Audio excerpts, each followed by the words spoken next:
This service technician is about to take an oil sample. The customer's machine is equipped with a factory-installed oil sampling valve, so he doesn't have to use a vacuum hand pump. He seems to know what he's doing and has probably done oil sampling many times in the past. Obtaining a sample bottle of oil is neither difficult nor time-consuming, but it plays a vital role in protecting the performance and value that's built into every Caterpillar machine.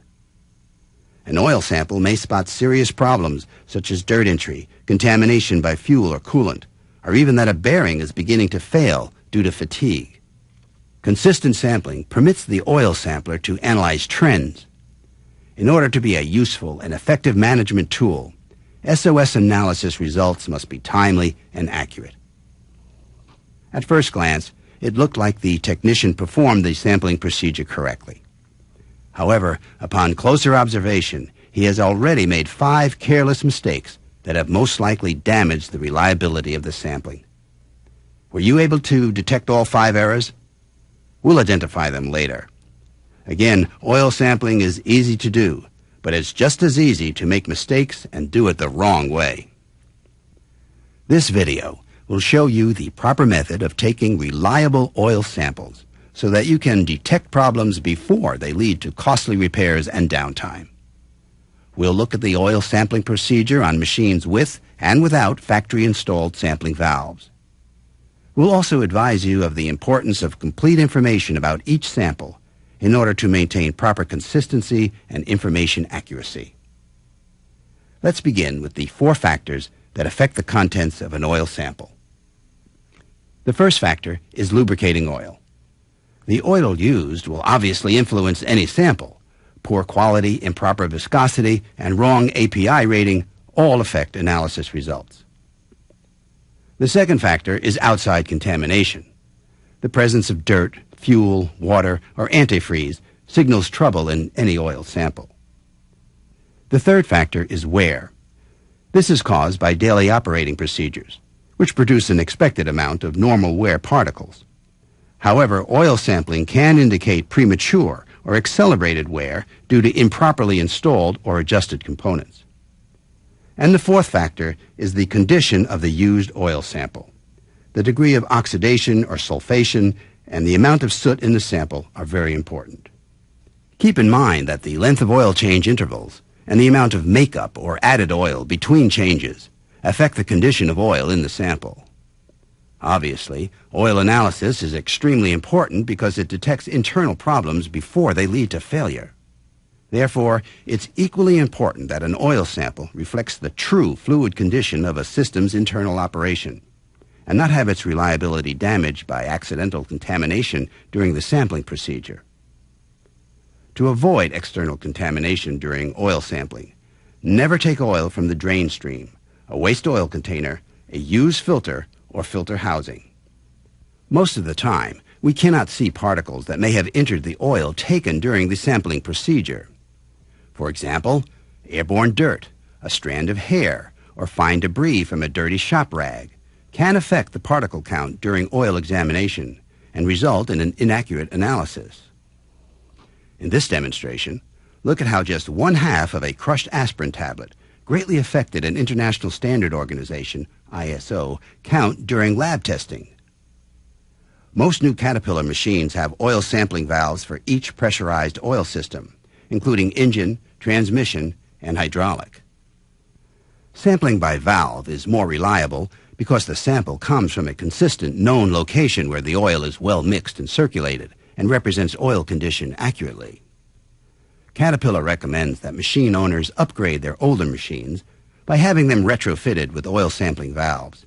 It is easy and inexpensive to add them. In addition to being more reliable, sampling valves make oil sampling faster and more convenient than using a vacuum pump. However, the suction gun method of oil sampling is still used widely, so we'll demonstrate the proper procedure for both methods. Keep in mind that no matter what method you use to take an oil sample, you must exercise machine implement and steering oils to agitate the contaminants and to heat hydraulic oil to operating temperature. Therefore, before you take any oil sample, either by using a live oil sampling valve probe or vacuum pump, Always warm up the machine first. After fluids in the system have been utilized, machine implements exercised, and the oil is at operating temperature, you're ready to take an oil sample. Let's look at taking an oil sample from a machine that's equipped with a factory-installed valve. This preferred sampling method requires using a probe and approximately 6 inches or 15 centimeters of tubing. Always use a new piece of tubing for each oil sample. It's especially important to discard the tubing after taking the oil sample because oil additives and contaminants may remain in the tubing and contaminate other samples. Also, dirty supplies will contaminate your samples and cause inaccurate test results. Keep new sample bottles capped and store them in dust-free plastic bags. And be sure your valves, probes, tubing, and vacuum pump are protected from dust during storage. There are 4 basic steps in the live oil sampling valve procedure. Step 1. Make sure the machine is at operating temperature. Set the engine at low idle and remove the dust cap from the valve of the compartment you are sampling. Clean the sampling valve with a lint-free clean cloth, such as a 162-5791 cat shop towel. Step 2. Insert the probe into the valve and collect about 4 fluid ounces, or about 100 milliliters of oil, into an appropriate waste container. This flushing process cleans the valve and helps ensure a representative sample. Make sure you properly dispose of the waste oil. If the oil flow is slow at low idle, it might be necessary to raise the engine RPM while extracting the sample. Note, make sure the machine is not in a standby high-pressure circuit. Step 3. Before you actually take the sample, it's important to clean the sample bottle with oil from the system. Insert the probe into the valve and fill the sample bottle only halfway. Cap the bottle and shake it vigorously to remove any possible contaminants inside it. Be sure to discard the oil into an appropriate waste container. Now you're ready to take the sample. Reinsert the probe into the valve and fill the bottle 3/4 full. Do not fill to the top. Also, do not allow any dirt to enter the bottle or bottle cap. Step 4. Withdraw the probe from the valve and secure the bottle cap. Then place the bottle, with the properly completed label, into the shipping cylinder and send the sample as soon as possible to your lab for oil analysis. Later, we'll show you the proper way to identify the bottle by using the standard CAT sample label so that you ensure accurate SOS results. Now, let's look at how to take a good oil sample using a method for systems that are not equipped with sampling valves. This sampling method requires a vacuum pump. Always use a new piece of tubing after sampling any oil because oil additives or contaminants may remain in the tubing.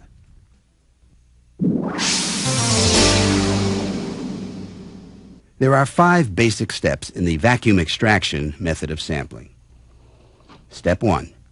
Turn the engine off. Measure and cut new tubing to the length of the dipstick. If the compartment you are sampling does not have a dipstick, cut the tubing so that it reaches about halfway into the oil depth. Step 2. Insert the tubing through the head of the vacuum pump and tighten the retaining nut. The tubing should extend about 1 inch or 4 centimeters beyond the base of the vacuum pump head. Step 3. Install a new clean sampling bottle onto the vacuum pump and insert the end of the tubing into the oil. Do not allow the tubing to touch the bottom of the compartment. Step 4. Pump the handle to create a vacuum. Hold the pump upright because if you turn it over, oil may contaminate the pump. If oil enters the pump, disassemble and clean it. Note, before you actually take the sample, it's important to clean the sample bottle with oil from the system. Insert the end of the tubing into the oil and fill the sample bottle only halfway. Cap the bottle and shake it vigorously to remove any possible contaminants inside it. Be sure to discard the oil into an appropriate waste container. Now you're ready to take the sample. Again, insert the end of the tubing into the oil. Then fill the bottle 3/4 full. Do not fill to the top. Step 5. Withdraw the tubing from the compartment. Then remove the bottle from the vacuum pump and secure the cap on the bottle. Place the bottle with the properly completed label into the shipping cylinder. Properly discard the used tubing and never reuse it. Now that we've seen how to correctly take an oil sample using a valve probe and how to take a sample using a vacuum pump, let's return to the service technician at the beginning of this video and identify some common errors. An oil sampling video replay of the technician will reveal his 5 mistakes. Right from the start, the technician makes mistake number 1. He takes a new sample bottle from his shirt pocket and then sets it down on the machine. He should have brought the sample bottle in a sealed, dust-free plastic bag and kept it stored that way until he was ready to use it. Therefore, there's a high probability the machine's sample oil has already been exposed to external contamination. Here's mistake number 2. He did not flush the sampling valve before taking a sample. As a result, he's sampling from a possibly dirty valve that has a tendency to trap debris. Now watch closely for mistake number 3. Notice that he fills the sample bottle to the top instead of the required 3/4 full. This error leads to mistakes number 4 and number 5. When he overfilled the sample bottle, some oil spilled down the side. He made mistake number 4 by not immediately putting the cap onto the bottle to secure the oil sample. Instead, he reaches into his back pocket for a rag in order to wipe the bottle clean.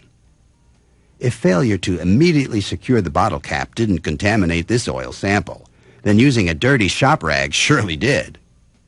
The technician made mistake number 5 by allowing outside particles to enter the bottle and damage the sample's reliability. How many mistakes did you identify? And more importantly, how many of these common errors have you made when performing oil sampling? Remember, oil sampling is easy to do, but even easier to do wrong. We stopped counting the technician's errors at 5, but there could have been more. For example, did the label he filled out include all the necessary information? Too often, missing information makes it nearly impossible for an interpreter to provide correct recommendations for customers. Because completing label information in the field is difficult, especially when you have to keep track of sampling supplies and your hands are soiled, we suggest you prepare a label for each sample to be taken before you go to the field. Once you're out in the field, you can add needed information when taking each sample. Obviously, the model and serial number are imperative, but can be written on each label while in the office. You can obtain oil type and viscosity and the meter reading of your last oil change from shop records. Service meter units on both equipment and oil are very important. It's also critical to indicate whether or not you changed the oil when you took the sample. Also, it's extremely important to indicate the amount of makeup or added oil since the last sample. If a significant quantity of oil was added, it can dramatically change the interpretation of sample results. New oil samples are necessary for oil condition analysis. When you receive a new brand or shipment of bulk oil, submit a sample and indicate the classification of the oil on the label. This new oil information is stored in the laboratory instrument as a reference during the analysis of each used oil sample. After you correctly complete all of the required information on the label, send the sample to the lab immediately because test results that forecast failure are no good if they get back to you too late. If you're not currently using an SOS program, please recommend this valuable service. If an SOS program is already in place, keep in mind that your results are only as good as your commitment to regular sampling at each recommended interval. Trending of the oil analysis results greatly enhances the interpreter's ability to make accurate recommendations. For additional information, please see the list of helpful references and their form numbers at the end of this video. Turn the simple process of oil sampling, sophisticated analysis, and clear, easy-to-understand reporting into a mutual commitment to protect the performance and value built into every Caterpillar machine. Use the full potential of the SOS program to reduce costs and maintain productivity by performing oil sampling the right way.